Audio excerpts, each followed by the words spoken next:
blaze this bitch. Westside is gonna shape you to be like a little more like not as rough. You feel me? You ain't gonna be as rough. Like, not saying you no hoe or no bitch or nothing like that, but you ain't gonna carry yourself as like such rough. Like, you know what I'm saying? Like, if you was on the north side or something like that, like, they really got it. That's really the trenches over there, so it's kind of a little rougher. Like, you'll be like, man, they a little rougher on that end of town. You feel me, Snoop?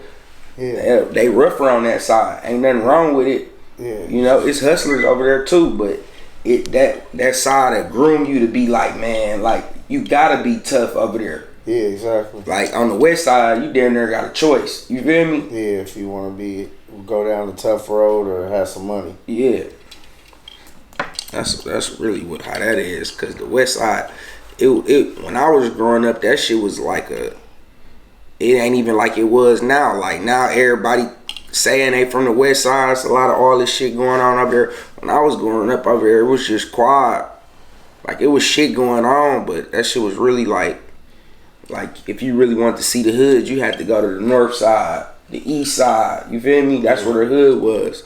But as a motherfucker got older, I'm like, shit, I just gotta embrace my side. You feel me? Yeah. Like, nigga, this is my side. Like, yeah. I can't do nothing about it. Side. Yeah, you can't pick where you was born. Like, this my side, nigga. I'm off the west side, so like, shit, if y'all don't like it, y'all don't like it. But it's other niggas around here from it too. You feel me? Exactly. They just didn't want to say it cause it ain't as rough. It ain't as ghetto like them other sides is. Yeah. But now today it is. It's real wild over there. You feel me? Yeah. You could be on Sherman and Hampton, and that's the north side. But if you get up to like 68th and Hampton up there, that's the west. You know what I'm saying? 76 and Hampton. You know what I'm saying? It probably stretched to about Hampton. Like, really, like, all that other shit. 76 and Capitol, y'all can have all that shit, but from like 76 and Hampton all the way out till you hit Germantown. Cause you know, it's the Meadows out there, it's the Hundreds. You feel me? And they always been something like the Meadows and the Hundreds because that's low income. You know what I'm saying? So it always kind of been like, oh, you could say I'm from the Hundreds, but you don't want to say you from the West. From the West, You see what I'm saying? You can say I'm from the Meadows, but you don't want to say, nigga, I'm off 64th and Mill Road. Yeah. But now it's cool to be like, man, I'm from 64th and Mill Road. But niggas with no shame. With no shame. But 10 years ago, motherfucker like 64th and Mill Road. Like, what the fuck, nigga? That ain't the hood, nigga. Don't claim that shit. Man, these killing about these hoes, man. All this shit, at the end of the day, it's something that got to do with these hoes. Gee. It's dangerous around there because we got a whole bunch of young niggas that just don't get no fuck. And like I said, like, Milwaukee is the ghetto, so you know it come with the ghetto. It come with daddies dying. It come with daddies going to jail. It come with motherfuckers just basically trying to raise theyself around that motherfucker. Then the image is portrayed to be like, they're like, okay, you in Chicago, maybe you a killer. You in Atlanta, maybe you want to scam or something like that. But the image is portrayed to be like, man, you gotta be a trapper. You gotta be a big hustler around that motherfucker. Like, the littlest hustler think he the biggest hustler around that motherfucker. You feel me? So that's like, niggas want some money around there, but like, it's dangerous. And just how you been feeling lately with the music? Shit, I mean, the same shit to me. I just feel like it's like a nigga running on a treadmill. And so if you know how that look, that's how the music feels to me. Like a nigga just running, ain't going nowhere. That's how I feel about this shit. But yeah, Milwaukee taking off. You got niggas, that JP song. You got Chicken. So yeah, motherfuckers looking at it, but they watching. But right now it's just like, it's like a treadmill. Why do you feel like people be underestimating you or overlooking you?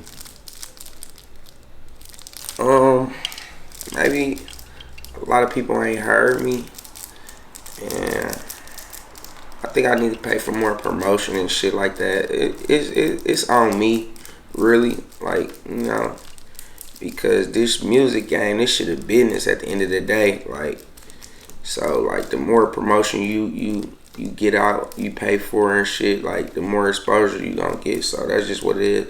I don't got no label behind me or no shit like that, so, because a motherfucker be moving around, more people starting to get to know me, like, more people they got a little name, a little fame, they recognizing me, but, I guess I would say not as many as I want or I'm working to have, you feel me?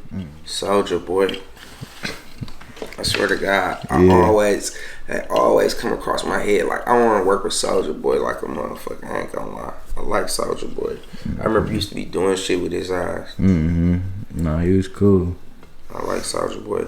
I feel like if I rap with Soulja boy, like he turned, but I just want to get him on some other shit. Like, bro, let's throw this shit back in they face, cause you really that nigga though. You feel me?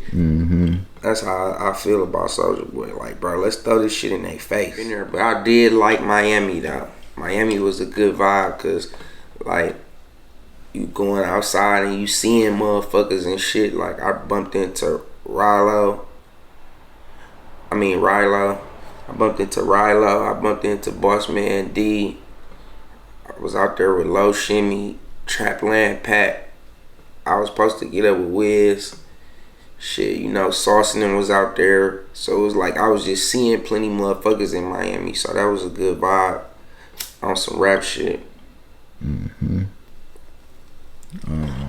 Even what's the gumbo nigga name? Shot Off. Shot Off. I bumped into Shot Off. Shot Off came to the studio. He was in my studio session. So yeah, like that was real. That was a good vibe. Real player. What seeing you got money, you got cars, you got a fan base. What motivates you? What motivates you to keep going right now? The point that I want to be bigger. Like, some motherfuckers could probably just get up and don't get motivated and just take life how it's going for them. But I'm trying to get the most out of this shit.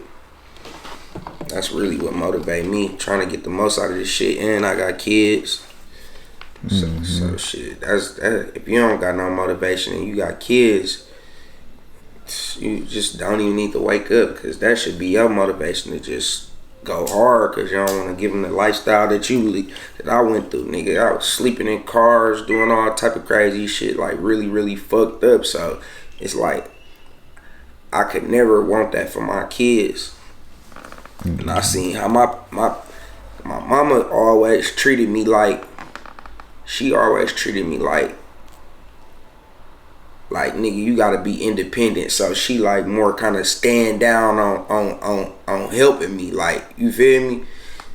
Like, but my daddy and shit, they was rich and all that shit, like they had money, but it's like they ain't really get two fucks about me. So it's like, damn, my mama really don't give a fuck, but she give a fuck, but it's just her way of showing it, like, nigga, like, get out there, nigga. And then my daddy, they just didn't give a fuck how I felt. But shit, with that being said, I just can't just let my kids just go through the shit I went through.